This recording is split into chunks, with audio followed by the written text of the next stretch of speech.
So good evening.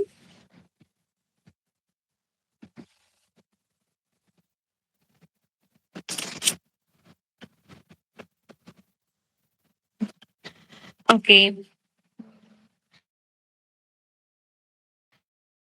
So കുറച്ച് doubts ഒക്കെ ചോദിച്ചിട്ടുണ്ടായിരുന്നു. അപ്പൊ എനിക്കിപ്പോ റീസെന്റ് ആയിട്ട് വന്നൊരു ഡൗട്ട് ഞാൻ ലാസ്റ്റ് ക്ലാസ്സിൽ നമ്മൾ സ്ക്രീനിങ് റിലേറ്റഡ് ആയിട്ടുള്ളത് പറഞ്ഞിട്ട് ക്ലാസ്സിലോട്ട് എപ്പിഡമിയോളജിയുടെ ക്ലാസ്സിലോട്ട് പോകാമേ.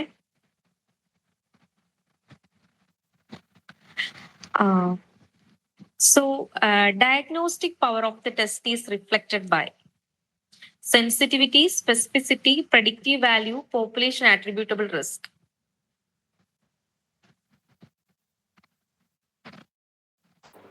സ്ക്രീൻ ഷെയർ ചെയ്തിട്ടുണ്ടോ? ചെയ്തിട്ടുണ്ടല്ലോ. കാണുന്നില്ലേ? കാണുന്നുണ്ട് എല്ലാവർക്കും. എനിക്ക് കാണുന്നില്ല. എന്റെ പ്രശ്നമാണോ? കാണുന്നുണ്ടോ?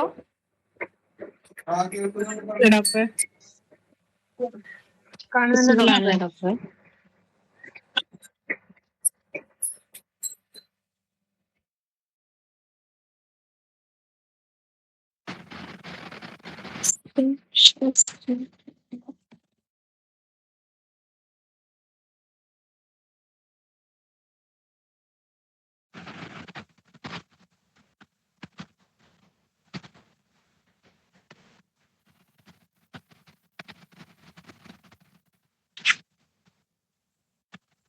ഇപ്പൊ കാണാം.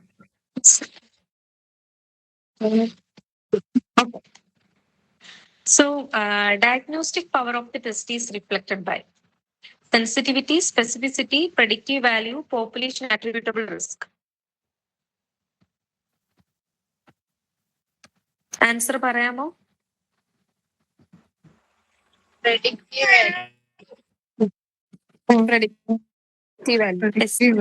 value. അപ്പൊ നമുക്ക് ഇതിലൊരു കൺഫ്യൂഷൻ വരുന്നത് ഒരു സംവാട്ട് സിമിലർ ഒരു ക്വസ്റ്റൻ ആണ്. The usefulness of a screening test in A community depends on it. Sensitivity, specificity, reliability, predictive value. Sensitivity. അപ്പൊ എന്നോട് ഒരാൾ ഡൗട്ട് ചോദിച്ചപ്പോ ആൻസർ കീയിൽ സെൻസിറ്റിവിറ്റി എന്നായിരുന്നു, പക്ഷെ പിന്നെ ChatGPT നോക്കിയപ്പോ പ്രഡിക്റ്റീവ് വാല്യൂ എന്ന് കണ്ടു എന്ന് പറഞ്ഞു. അപ്പൊ എനിക്കും അപ്പോഴും ചിന്തിച്ചപ്പോ പ്രഡിക്റ്റീവ് വാല്യൂ കുറച്ചുകൂടി സ്യൂട്ടബിൾ ആൻസർ ആണോ എന്ന് തോന്നിപ്പോയി. പക്ഷെ ഇപ്പൊ ഞാൻ വേറൊരു ടെക്സ്റ്റ് റെഫർ ചെയ്തപ്പോൾ ഇങ്ങനെ തന്നെയാണ് ആൻസർ വന്നത്. Usefulness of a screening test എന്ന് പറയുമ്പോൾ ആൻസർ സെൻസിറ്റിവിറ്റി ആണ്.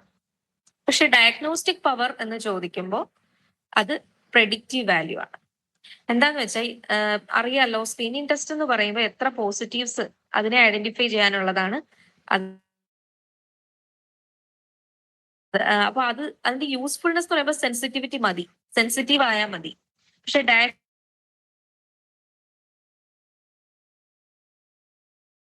ടെസ്റ്റ് എന്ന് പറയുമ്പോൾ എത്ര പോസിറ്റീവ് ഉണ്ടെന്ന് ഐഡന്റിഫൈ ചെയ്യുന്നതേ ഉള്ളൂ. ആ ഐഡന്റിഫൈ ചെയ്ത ഇപ്പം ശരിക്കും ഇപ്പൊ ഒരു 100 പേരുടെ കമ്മ്യൂണിറ്റി എടുത്താൽ ആ 100 പേരുടെ കമ്മ്യൂണിറ്റിയിൽ 70 ആൾക്കാർ അസുഖമുള്ളവരുണ്ടെന്ന് വെച്ചോ. പക്ഷെ നമ്മൾ ആദ്യമായിട്ട് സ്ക്രീനിങ് ടെസ്റ്റ് ചെയ്യുമ്പോൾ 80 ആൾക്കാരെ പോസിറ്റീവ് കാണിക്കുന്നു. അപ്പൊ അവിടെ എത്ര പേര് പോസിറ്റീവ് ആണ് എന്നുള്ളത് അതിന്റെ സെൻസിറ്റിവിറ്റി മാത്രമാണ്. പക്ഷെ പിന്നെ ആ 80 ആൾക്കാരെ പോസിറ്റീവായി കാണിക്കുന്നതിനെ നമ്മളൊരു കൺഫർമേറ്ററി ടെസ്റ്റ് ചെയ്യുമ്പോഴായിരിക്കും അറിയുന്നത് 70 പേരെ ട്രൂ പോസിറ്റീവ് ഉണ്ടായിരുന്നു എന്നുള്ളത്. അപ്പൊ ഒരു സ്ക്രീനിങ് ടെസ്റ്റിൽ എത്ര പോസിറ്റീവ് ആണ് എന്ന് കാണിക്കുന്ന എത്ര പേര് പോസിറ്റീവ് ആയോ അതിൽ എത്ര മാത്രം കറക്റ്റ് ആയിട്ട് ആ ട്രൂ പോസിറ്റീവ്സിനെ ആക്ച്വലി എത്ര പേർക്ക് ഡിസീസ് ഉണ്ട് അത്രയും പേരെയും ട്രൂ പോസിറ്റീവ് ആയിട്ട് കാണിക്കാൻ പറ്റിയോ എന്നുള്ളതാണ് അതിന്റെ positive predictive value. So diagnostic power of A test depends upon the positive predictive value. Usefulness of a screening test എന്ന് പറയുമ്പോൾ ജസ്റ്റ് യൂസ് എന്ന് പറയുമ്പോൾ സെൻസിറ്റിവിറ്റി ഉണ്ടായിരിക്കണം. സെൻസിറ്റിവിറ്റി ഹയർ ആണെങ്കിൽ അത്രയും അത് യൂസ്ഫുൾ ആണെന്ന് പറയും എന്നുള്ളതേ ഉള്ളൂ. അപ്പം അതിന്റെ കൺഫ്യൂഷൻ വേണ്ട. യൂസ്ഫുൾനെസ് ഓഫ് എ സ്ക്രീനിങ് ടെസ്റ്റിന്റെ answer sensitivity.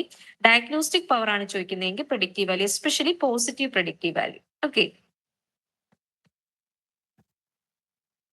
So coming to epidemiology കുറച്ചുകൂടി വാസ്റ്റ് ആയിട്ടുള്ള ഒരു പോർഷൻ ആണ്. നമുക്ക് ഒരു ക്ലാസ്സിൽ തീർക്കാൻ പറ്റില്ല, എന്നാലും മാക്സിമം എടുക്കുന്നുണ്ട്. കുറച്ച് കൺസെപ്റ്റ് ബേസ്ഡ് ആയിട്ട് പറഞ്ഞു പോവാണ്. നമുക്ക് പിന്നെ ക്വസ്റ്റ്യൻസ് മാക്സിമം അതിന്റെ വർക്ക്ഔട്ട് ചെയ്യാം. സോ എപ്പിഡമിയോളജി പറയുന്നതുകൊണ്ട് ജസ്റ്റ് അതിന്റെ ഡെഫിനിഷൻ ഞാനൊന്ന് പറയാം.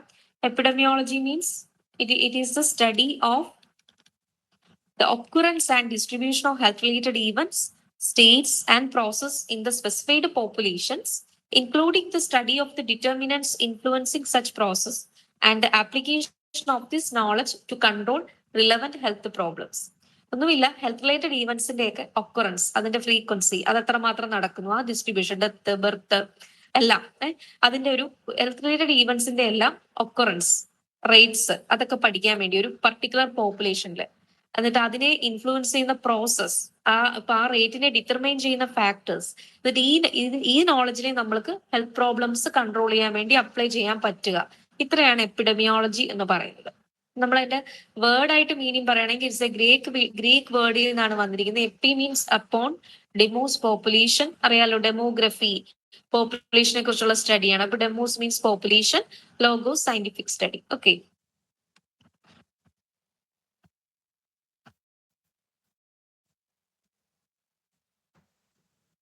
സ്റ്റഡി ഡിസൈൻസ്, സോറി, ഇപ്പം നമ്മൾ കുറെ സ്റ്റഡീസ് ഇതിനെ കുറിച്ച് ഇതിപ്പോ ഞാൻ ജസ്റ്റ് ഒന്ന് പേര് പറഞ്ഞു പോകുന്നേ ഉള്ളൂ. ഡീറ്റെയിൽ ആയിട്ട് അടുത്ത ക്ലാസ്സിൽ വരും. ഓക്കെ, അപ്പം നമ്മൾ എപ്പിഡമിയോളജിക്കൽ സ്റ്റഡീസ് പറയുമ്പം 2 ടൈപ്പ് സ്റ്റഡീസ് ഉണ്ട്. ഒബ്സർവേഷണലും ഉണ്ട്, എക്സ്പെരിമെന്റലും ഉണ്ട്. അതിൽ ഒബ്സർവേഷണൽ സ്റ്റഡി എന്ന് പറയുമ്പോൾ ഡിസ്ക്രിപ്റ്റീവ് ആയിട്ടും ഉണ്ട്, അനലിറ്റിക്കൽ ആയിട്ടും ഉണ്ട്. ഡിസ്ക്രിപ്റ്റീവിൽ വരുന്നതാണ് case report, case series, cross sectional study ഒക്കെ. ഇത് ഓരോന്നും എന്താണെന്ന് അടുത്ത ക്ലാസ്സിൽ പറയാം. അനലിറ്റിക്കൽ എന്ന് പറയുമ്പോൾ അതിൽ കൊഹോട്ടും കേസ് കൺട്രോളും വരും. ഇത് എപ്പോഴും ക്വസ്റ്റ്യൻസ് വരുന്ന ഒരു ഏരിയ ആണ്. നമ്മൾ നെക്സ്റ്റ് പോർഷനിലോട്ട് വെച്ചിരിക്കുവാണേ. ജസ്റ്റ് ഞാനൊന്നും എപ്പിഡമിയോളജി പറയുന്നത് കൊണ്ട് ജസ്റ്റ് ഒന്ന് മെൻഷൻ ചെയ്തതേ ഉള്ളൂ. എക്സ്പെരിമെന്റിൽ വരുന്നതാണ് ഈ മറ്റേ randomized controlled trials, RCTs, clinical trials, field trials ഒക്കെ എക്സ്പെരിമെന്റിൽ വരുന്നതാണ്. ഇത് ഓരോ സ്റ്റഡിയും ഡിപ്പെൻസ് അപ്പോൺ, ചിലത് പോപ്പുലേഷൻ ബേസ്ഡ് ആണ്, ചിലത് ഒരു ഇൻഡിവിജ്വൽ ബേസ്ഡ് ആണ്, എക്കോളജിക്കൽ ആയിട്ടുള്ള സ്റ്റഡീസ് ഉണ്ട്. അതൊക്കെ നമ്മൾ നെക്സ്റ്റ് ക്ലാസ്സിൽ പറയാം. So coming to tools of measurement in epidemiology, അതാണ് നമുക്കിപ്പോ പഠിക്കാനുള്ളത്. എപ്പിഡമിയോളജി ഇപ്പൊ നമ്മൾ പറഞ്ഞു, എപ്പിഡമിയോളജി എന്ന് പറയുമ്പോൾ നമ്മൾ ഒക്കറൻസ് ഓഫ് ഈവൻസിന്റെ റേറ്റ്സ്, അതാണ് നമ്മൾ പഠിക്കുന്നത് അല്ലെ. അപ്പൊ അതൊക്കെ എങ്ങനെ, എത്ര ഫ്രീക്വൻസി നടക്കുന്നു. അപ്പൊ ഇത് പറയാൻ വേണ്ടി നമുക്ക് കുറച്ച് ടൂൾസ് ആവശ്യമാണ്. അല്ലെങ്കിൽ there are 3 tools for measurements in epidemiology: rates, ratio, proportion. Rates, ratio and proportion. അപ്പൊ അതെന്താന്നുള്ളത് പറയാം. അപ്പൊ അതിന് മുൻപേ ഈ ന്യൂമറേറ്റർ ഡിനോമിനേറ്റർ കൺസെപ്റ്റ് പഠിക്കണം. ഇതൊക്കെ നമ്മൾ മാത്സ് ആണെന്ന് തോന്നും, പക്ഷെ നമ്മൾ കമ്മ്യൂണിറ്റി മെഡിസിലോട്ട് വരുമ്പോൾ ഉള്ള ന്യൂമറേറ്റർ ഡിനോമിനേറ്റർ ആണ്, മാത്സ് തന്നെയാണ്. പക്ഷെ അറിയാലോ, ന്യൂമറേറ്റർ എന്ന് പറയുമ്പോൾ ഒരു സ്പെസിഫൈഡ് ടൈം പീരീഡിൽ ആ പോപ്പുലേഷനിൽ ഉണ്ടായിട്ടുള്ള ആ ഒരു ഈവന്റ് എത്ര number of times refers to the number of times an event has occurred in a population during a specified time period. അതാണ് ന്യൂമറേറ്റർ എന്നുകൊണ്ട് ഉദ്ദേശിക്കുന്നത്. ഡിനോമിനേറ്റർ, ഇതിൽ ഡിനോമിനേറ്റർ വന്നിട്ട് അതൊരു പോപ്പുലേഷൻ ആവാം. പോപ്പുലേഷൻ എന്ന് പറയുമ്പോൾ ഒരു മിഡിയർ പോപ്പുലേഷൻ ആവാം, അല്ലെങ്കിൽ പോപ്പുലേഷൻ അറ്റ് റിസ്ക് ആവാം, അല്ലെങ്കിൽ ഏതെങ്കിലും ഒരു പർട്ടിക്കുലർ ഗ്രൂപ്പ് ആവാം. അപ്പൊ അതൊക്കെയാണ് ന്യൂമറേറ്ററും ഡിനോമിനേറ്ററും എപ്പിഡമിയോളജിയിൽ വരുന്നത്. സോ ഈ റേറ്റ് എന്ന് പറയുമ്പോൾ, കമ്മിങ് ടു റേറ്റ് എന്ന് പറഞ്ഞാൽ during a given time period in a given population ഒരു പർട്ടിക്കുലർ ഈവന്റിന്റെ ഒക്കറൻസ് നമ്മൾ മെഷർ ചെയ്യുന്നതാണ്. അപ്പൊ ഒരു പീരിയഡ് ഓഫ് ടൈമിൽ what change is there, it indicates the change in some event that take place over a period of time. അപ്പൊ ഒരു rate എന്ന് പറയുമ്പോൾ എപ്പോഴും അതിൽ comprises of 4 elements, 4 components are there in rate. Numerator, denominator, ഒരു time specification കാണും, ഒരു multiplayer കാണും. ഇത്രയാണ് റേറ്റിൽ വരുന്നത്. സോ റേറ്റിന് തന്നെ പല കാറ്റഗറീസ് ഉണ്ട്. ക്രൂഡ് റേറ്റ് ഉണ്ട്, സ്പെസിഫിക് റേറ്റ് ഉണ്ട്, സ്റ്റാൻഡർഡൈസ്ഡ് റേറ്റ് ഉണ്ട്. അപ്പൊ ഇതില് ക്രൂഡ് റേറ്റ് എന്ന് പറഞ്ഞ ആക്ച്വൽ വാല്യൂസ്. ഇപ്പൊ നമ്മളെ ഒരു പഞ്ചായത്ത്, ആ പഞ്ചായത്തിൽ എത്ര പേര് മരിച്ചു, ഈ 2025 അവിടെ എത്ര ഡെത്ത് സംഭവിച്ചു, അതൊരു ക്രൂഡ് ആക്ച്വൽ വാല്യൂ പറയുന്നതാണ്. അതാണ് ക്രൂഡ് റേറ്റ്. അത് അൺസ്റ്റാൻഡർഡൈസ്ഡ് ആണ്. അപ്പൊ അത് മിക്സഡ് ആണ്. ഇപ്പൊ ഒരു പഞ്ചായത്തിലെ ഡെത്ത് റേറ്റ് പറയുമ്പോൾ അതിൽ കുട്ടികൾ കാണാം, ഏജ്ഡ് ആയിട്ടുള്ളവർ കാണാം, യങ് പീപ്പിൾ കാണാം, എല്ലാം കൂടി മിക്സ്ഡ് ആണ്. അതിപ്പോ ഇത്ര പോപ്പുലേഷൻ, ഇത്ര പേര് ഒരു വർഷം അവിടെ മരിച്ചു, അതാണ് ക്രൂഡ് റേറ്റ് എന്ന് പറയുന്നത്. നമ്മൾ ക്രൂഡ് ഡ്രഗ് പറയുന്ന പോലെ തന്നെ. ഇനി സ്പെസിഫിക് റേറ്റ് എന്ന് പറയുമ്പോൾ നമ്മൾ സ്പെസിഫിക് കോഴ്സ്, സ്പെസിഫിക് ഏജ്, ഒരു സ്പെസിഫിക് കോസ് കാരണം ഇത്ര പേര് മരിച്ചു, കോവിഡ് വന്ന് ഇത്ര പേര് മരിച്ചു, 2021 കോവിഡ് വന്ന് ഇത്ര പേര് മരിച്ചു, അതൊരു സ്പെസിഫിക് റേറ്റ് ആണ്. അല്ലെങ്കിൽ ഈ പഞ്ചായത്തിൽ ലാസ്റ്റ് 1 ഇയറിൽ ഒരു 20ക്കും 25നും ഏജ് ഗ്രൂപ്പിലുള്ള ഇത്ര പേര് മരിച്ചു, അല്ലെങ്കിൽ ഇത്ര മെയിൽസ് മരിച്ചു, ഇത്ര ഫീമെയിൽസ് മരിച്ചു, അല്ലെങ്കിൽ ഇത്ര പേര് ക്യാൻസർ കാരണം മരിച്ചു. അപ്പൊ അങ്ങനെ ഒരു സ്പെസിഫിക് കോസ്, ഒരു ഏജ്, ഒരു ഗ്രൂപ്പ് പറയുന്നതാണ് സ്പെസിഫിക് റേറ്റ് എന്ന് പറയുന്നത്. ഈ സ്റ്റാൻഡർഡൈസ്ഡ് റേറ്റ് എന്ന് പറയുമ്പോൾ നമുക്ക് ഡിഫറെന്റ് മെത്തേഡ്സ് ഓഫ് സ്റ്റാൻഡർഡൈസേഷൻ ഉണ്ട്. ഇപ്പൊ ഞാൻ പറഞ്ഞു, ഒരു ഡെത്ത് റേറ്റ് നമ്മൾ പറയുക. ഡെത്ത് റേറ്റ് നമ്മൾ പറയുമ്പോൾ ഒരു പഞ്ചായത്തിൽ ഇത്ര ക്രൂഡ് ഡെത്ത് റേറ്റ് പറയുമ്പോൾ അതിനൊരു സ്റ്റാൻഡർഡൈസേഷൻ ആവശ്യമാണ്. നമുക്കത് ഫർദർ സ്റ്റഡീസിന് യൂസ് ചെയ്യാൻ പറ്റത്തില്ല ക്രൂഡ് ആയിട്ട് പറയുമ്പോൾ.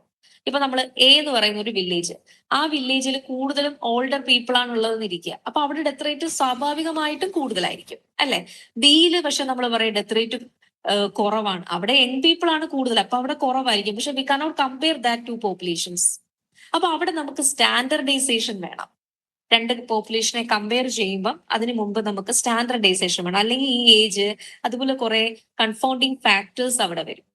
കുറെ ഡിഫറൻസ് വെച്ചുകൊണ്ട് നമുക്കിപ്പം കമ്പയർ ചെയ്യാൻ പറ്റുമോ? ഇല്ല. ഫോർ എക്സാമ്പിൾ രണ്ട് ക്വസ്റ്റ്യൻ പേപ്പർ, ഒരു ക്വസ്റ്റ്യൻ പേപ്പർ ഈസിയാണ്, ഒരു ക്വസ്റ്റ്യൻ പേപ്പർ ടഫ് ആണ്. അപ്പൊ ഈസി ക്വസ്റ്റ്യൻ പേപ്പർ എഴുതിയ ആൾക്കാർ കുട്ടികളുടെ ആ ഒരു സക്സസ് റേറ്റ് അല്ലെങ്കിൽ അവരുടെ ഒരു പാസ് പെർസെന്റേജും ഡിഫിക്കൽട്ട് ആയിട്ടുള്ളവരുടെ പാസ് പെർസെന്റേജും നമുക്ക് കമ്പയർ ചെയ്യാൻ പറ്റുമോ? ഇല്ല. So we need standardisation.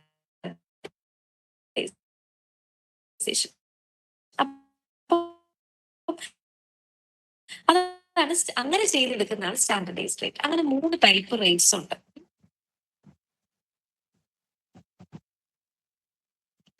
Proportion ആണെങ്കിൽ ഫ്രാക്ഷൻ ആണ്. there is a numerator, there is a denominator അല്ലെ. അപ്പൊ റേറ്റിലെ സംഭവം എന്ന് പറഞ്ഞാൽ numerator is a part of the denominator. ആ ഡിനോമിനേറ്ററിന്റെ ഒരു പാർട്ട് തന്നെ ആയിരിക്കും ന്യൂമറേറ്റർ. അതാണ് റേറ്റിൽ പറയുന്നത്. അതേസമയം റേഷ്യോയിലോട്ട് വരുമ്പം ന്യൂമറേറ്ററും ഡിനോമിനേറ്ററും തമ്മിൽ ഒരു റിലേഷനും ഉണ്ടാവില്ല. They are unrelated. ഇപ്പൊ എക്സാമ്പിൾ കാണുമ്പോൾ നിങ്ങൾക്ക് മനസ്സിലാവും. സോ റേഷ്യോ എന്ന് പറയുമ്പം രണ്ട് റാൻഡം ക്വാണ്ടിറ്റീസിന്റെ റിലേഷനാണ്. For example doctor population ratio അല്ലെങ്കിൽ സെക്സ് റേഷ്യോ എന്ന് പറഞ്ഞാൽ അറിയാം, ratio of male to female ആണ്. അപ്പൊ മെയിൽ ഫീമെയിൽ എന്ന് പറഞ്ഞാൽ രണ്ട് വ്യത്യസ്ത ഗ്രൂപ്പുകളാണ്. അപ്പൊ അവർ തമ്മിൽ റിലേറ്റഡ് അല്ല. അതിന്റെ ഫ്രാക്ഷൻ, അതിന്റെ ഒരു അത് ന്യൂമറേറ്ററും ഡിനോമിനേറ്ററും ആയിട്ട് വരുന്നതാണ്. This numerator is not a component of denominator. അതാണ് റേഷ്യോ എന്ന് പറയുന്നത്. പക്ഷെ റേറ്റ് എന്ന് പറയുമ്പോൾ numerator is a part of or is a component of denominator. For example total COVID എത്ര പേർക്ക് വന്നു, ദാറ്റ് ഈസ് ഡിനോമിനേറ്റർ. ആ കോവിഡ് വന്ന് എത്ര പേര് ഡെത്ത് ആയി, അപ്പൊ അത് ന്യൂമറേറ്റർ. അപ്പൊ പക്ഷെ അത് റിലേറ്റഡ് ആണ്, ആ ഒരു പോപ്പുലേഷൻ റിലേറ്റഡ് ആണ്. സോ അങ്ങനെ വരുമ്പോ അത് rate, ന്യൂമറേറ്ററും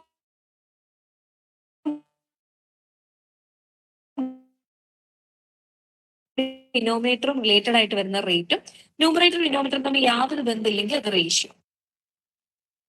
which indicates the relation in magnitude of a part of the whole. ഇവിടെ റേറ്റ് പോലെ ന്യൂമറേറ്റർ ഡിനോമിനേറ്റർ ഇൻക്ലൂഡ് ആണ്, പക്ഷെ നമ്മൾ അതിനെ പെർസെന്റേജ് ആയിട്ടാണ് എപ്പോഴും എക്സ്പ്രസ് ചെയ്യുന്നത്. ഇൻറ്റു 100 ആണ് പറയുക പ്രൊപ്പോർഷൻ എന്ന് പറയുമ്പോൾ. പക്ഷെ റേറ്റിൽ നമ്മൾ ഇൻറ്റു 1000 പറയും. ഇൻറ്റു 1000, 10,000 അതൊക്കെയാണ് നമ്മൾ റേറ്റിൽ പറയുന്നത്. Okay, rate is expressed per 1000 or some other round figure, 10,000 or 1 lakh. Okay, according to the convenience. അപ്പൊ അതാണ് റേറ്റ്, റേഷ്യോ ആൻഡ് പ്രൊപ്പോർഷൻ. ഇതിപ്പോ ഇങ്ങനെ പറയാൻ കാര്യം, പല ക്വസ്റ്റ്യൻസും ഇങ്ങനെ ചോദിക്കും. Case fatality rate is A rate, ratio, proportion. Proportional mortality rate is A dash, rate, ratio, proportion. ഇത് നിങ്ങൾ ഇങ്ങനെ ക്വസ്റ്റ്യൻസ് കണ്ടിട്ടുണ്ടോ? അപ്പൊ അത് നിങ്ങൾക്ക് ചെയ്യാൻ ഓർക്കാൻ വേണ്ടിയിട്ടാണ് ഇത് ഡീറ്റെയിൽ ആയിട്ട് പറഞ്ഞത്. ഇപ്പൊ റേഷ്യോ, റേറ്റിലും പ്രൊപ്പോർഷനിലും ന്യൂമറേറ്ററും ഡിനോമിനേറ്ററും റിലേറ്റഡ് ആയിരിക്കും. റേഷ്യോയിൽ അങ്ങനെയല്ല, രണ്ട് ഡിഫറെന്റ് റാൻഡം ക്വാണ്ടിറ്റീസ് ആയിരിക്കും. ഓക്കെ, സോ ഈ ടേബിൾ കാണുമ്പോൾ കുറച്ചുകൂടി മനസ്സിലാവും. ഇതിൽ കുറെ റേറ്റ്സ് പറയും, അത് എന്താണെന്ന് ഞാൻ പറയാം. Infant mortality rate. Infant mortality rate എന്ന് പറയുമ്പോൾ out of total number of live ബർത്ത്സിൽ how many number of infant deaths ഉണ്ടായി ഇൻറ്റു 1000. റേറ്റിന്റെ മൾട്ടിപ്ലെയർ 1000 ആയിരിക്കും. ആൻഡ് അവിടെ ആ ലൈവ് ബർത്തിൽ എത്ര പേര് ഡെത്ത് ആയി, ആ ന്യൂമറേറ്റർ ആൻഡ് ഡിനോമിനേറ്റർ അത് പരസ്പരം റിലേറ്റഡ് ആണ്. Numerator is a component of denominator. അപ്പൊ ആ ലൈവ് ബർത്ത് ചെയ്ത് അവരിൽ നിന്നാണല്ലോ ഇത്ര പേര് ഡെത്ത് ആയത്. ആ ഡെത്ത് ആയ ആൾക്കാർ എന്ന് പറഞ്ഞാൽ they were a part of that denominator. So അത് റേറ്റ് ആണ്, ഇൻഫന്റ് മോർട്ടാലിറ്റി റേറ്റ്. ഇനി മെറ്റേണൽ മോർട്ടാലിറ്റി റേറ്റ് എന്ന് പറയുമ്പോൾ number of maternal deaths by number of live birth into 1 lakh. അതാണ് മെറ്റേണൽ മോർട്ടാലിറ്റി റേറ്റ്. അവിടെ ലൈവ് ബർത്തിൽ അവിടെ പക്ഷേ numerator is not a part of denominator. Denominator എന്ന് പറഞ്ഞാൽ ലൈവ് ബർത്ത്, ആ കുട്ടികളുടെ എണ്ണമാണ്. പക്ഷെ മെറ്റേണൽ ഡെത്ത്, അപ്പൊ അത് രണ്ട് പോപ്പുലേഷൻ ആണ്. സോ അവിടെ numerator is not a part of denominator, അത് അൺറിലേറ്റഡ് ആണ്. So that is a ratio. ഇനി maternal mortality rate is a ratio. പേരിൽ റേറ്റ് ഉണ്ടെന്നേ ഉള്ളൂ, അത് റേഷ്യോ ആണ്. ബിക്കോസ് നിങ്ങൾ just remember that formula. Okay, and analyse it. Sex ratio. Sex ratio is itself a ratio because numerator is not a part of denominator. Number of females will be number of males into 1000 ആണ്. Then ഇൻസിഡൻസും പ്രിവലൻസും ഒക്കെ നമ്മൾ പറയും. Incidence അറിയാലോ, new cases ആണ് incidence. Total population at risk ആണ് denominator. അതിൽ എത്ര പേര് ന്യൂ കേസസ് വന്നു. ഇപ്പൊ ഒരു കമ്മ്യൂണിറ്റിയിൽ ചിക്കൻ ബോക്സ് ഫസ്റ്റ് കേസ്, ഇപ്പൊ ഒരു സ്കൂളിൽ ഒരു ക്ലാസ് റൂമിൽ ഒരു കുട്ടി ഫസ്റ്റ് കേസ് റിപ്പോർട്ടഡ് ആയി കഴിഞ്ഞാൽ പിന്നെ എത്ര പേർക്ക് അത് വന്നു, new cases, number of new cases, അതാണ് ആ ഒരു സ്പെസിഫൈഡ് ടൈമിൽ ഇൻറ്റു 1000. അതാണ് ഇൻസിഡൻസ് എന്ന് പറയുന്നത്. അവിടെ numerator is a part of denominator, so അത് റേറ്റ് ആണ്. ഇനി പ്രിവലൻസ് എന്ന് പറയുമ്പോൾ ഇറ്റ് ഈസ് എ പ്രൊപ്പോർഷൻ. കാര്യം മനസ്സിലാക്കി അത് ഓർത്തു വെക്കാം. അല്ലെങ്കിൽ നിങ്ങൾ ജസ്റ്റ് ഓർക്കുക, പ്രിവലൻസ് PR സ്റ്റാർട്ട് ചെയ്യുന്നു and it is not a rate, it is not a ratio, it is a proportion. PR prevalence proportion. Okay, അപ്പൊ പ്രിവലൻസ് പ്രൊപ്പോർഷൻ ആവുന്നത് എന്തുകൊണ്ടാണ്? Prevalence, what is the formula of prevalence? Prevalence എന്ന് പറയുമ്പോൾ number of new cases plus old cases by total population into 100. അതാണ് അതിന്റെ formula. അപ്പോൾ proportion എന്ന് പറയുമ്പോൾ അവിടെ ന്യൂമറേറ്ററും ഡിനോമിനേറ്ററും റിലേറ്റഡ് ആണ്, മൾട്ടിപ്ലയർ 100 ആണ്, അപ്പോഴത് പ്രൊപ്പോർഷൻ ആവും. Okay, that is a percentage. അതുകൊണ്ടാണ്. Coming to case fatality rate, നമ്മൾ ലാസ്റ്റ് ക്ലാസ്സിലും പറഞ്ഞാണ് ടോട്ടൽ നമ്പർ ഓഫ് കേസസ് ആണ് ഡിനോമിനേറ്റർ. അതിൽ എത്ര പേര് ഡെത്തായി എന്നുള്ളതാണ്. അത്ര കേസ് റിപ്പോർട്ട് ചെയ്തു, ആ കേസിൽ എത്ര പേര് ഡെത്തായി into 100. So that is also a proportion. Case fatality rate is a proportion because numerator ഡിനോമിനേറ്ററിന്റെ പാർട്ടാണ്, മൾട്ടിപ്ലയർ 100 ആണ്. കേസ് ഫേറ്റാലിറ്റി റേറ്റ് അല്ല, പ്രൊപ്പോർഷൻ ആണ്. ഓക്കെ, ദെൻ റിലേറ്റീവ് റിസ്ക് ഒക്കെ നമ്മൾ ഇനി ഓഡ്സ് റേഷ്യോ ഒക്കെ പറയുമ്പോൾ മറ്റേ cohort study, case control study ഒക്കെ പറയുമ്പോൾ പറയും. എന്നാലും ഞാൻ ജസ്റ്റ് മെൻഷൻ ചെയ്യുന്നു. Incidence among exposed by incidence among non exposed, അതും റേഷ്യോ ആണ്, അൺറിലേറ്റഡ് ആണ്. നോൺ എക്സ്പോസ്ഡും കൂടെയുള്ള റേഷ്യോ ആണ്. അതുകൊണ്ടാണ് relative risk. Numerator is not a part of denominator. So ഇപ്പൊ മനസ്സിലായി കാണും റേറ്റ് എന്താ, റേഷ്യോ എന്താ, പ്രൊപ്പോർഷൻ എന്താ. നമുക്ക് ഫോർമുല അറിയാമെങ്കിൽ ഏത് ചോദിച്ചാലും എഴുതാം. പിന്നെ നമ്മൾ എപ്പോഴും ഈ കൺഫ്യൂസിംഗ് ആയിട്ടുള്ളതായിരിക്കും ക്വസ്റ്റ്യൻ ആയിട്ട് വരിക. ഫോർ എക്സാമ്പിൾ, ഈ മെറ്റേണൽ മോർട്ടാലിറ്റി റേറ്റ് ചോദിക്കാം, അതൊരു റേറ്റ് അല്ല, റേഷ്യോ ആണ്. കേസ് ഫേറ്റാലിറ്റി റേറ്റ് അല്ല, ഒരു പ്രൊപ്പോർഷൻ ആണ്. പ്രിവലൻസ് പ്രൊപ്പോർഷൻ ആണ്. അപ്പൊ അതൊക്കെ ജസ്റ്റ് ഓർത്ത് വെക്കാം. ഓക്കെ, സോ ഈ ക്വസ്റ്റ്യൻ ആൻസർ ചെയ്ത് all of the following are true regarding the ratio except option A, numerator is component of denominator, numerator is not a component of denominator, numerator and denominator are not related values, it is expressed as a number.